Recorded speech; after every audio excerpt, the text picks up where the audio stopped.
सांगली जिल्ह्यातील विटा शहरात आमदार जयंत पाटील आणि आमदार गोपीचंद पडळकर यांच्या समर्थकांमध्ये जोरदार वाद झाल्याची घटना समोर आली आहे। या घटनेमुळे परिसरात काही काळ तणावाचे वातावरण निर्माण झाले होते। सोशल मीडियावरील एका स्टेटसमुळे हा वाद वाढल्याचे सांगितले जात आहे। जयंत पाटील यांचे समर्थक महेश कुपाडे आणि अमृता कुपाडे यांनी गंभीर आरोप करत गोपीचंद पडळकर यांच्या समर्थकांनी त्यांच्या ट्रॅव्हल्स बुकिंग कार्यालयाची तोडफोड केल्याचा आरोप केला आहे।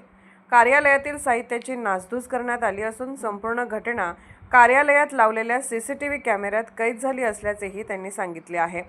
महेश कुपाडे यांच्या म्हणण्यानुसार सोशल मीडियावर ठेवलेल्या एका स्टेटसबाबत काही कार्यकर्त्यांनी त्यांना जाब विचारला। त्यानंतर दोन्ही गटामध्ये शाब्दिक वाद झाला आणि हा वाद पुढे हाणामारी व तोडफोडीपर्यंत पोहोचला।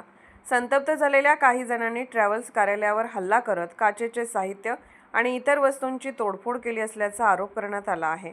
याचबरोबर कुपाडे यांच्या घरावर आणि गाडीवरही दारूच्या बाटल्या फेकून नुकसान करण्यात आल्याचे सांगण्यात येत आहे। या प्रकारामुळे परिसरात भीतीचे वातावरण निर्माण झाले असून स्थानिक नागरिकांनीही चिंता व्यक्त केली आहे। दरम्यान या प्रकरणाची माहिती पोलिसांना देण्यात आली असून सीसीटीव्ही फुटेजच्या आधारे पुढील तपास सुरू करण्यात आला आहे। या घटनेनंतर राजकीय वातावरण चांगलेच तापल्याचे चित्र विटा शहरात पाहायला मिळत आहे।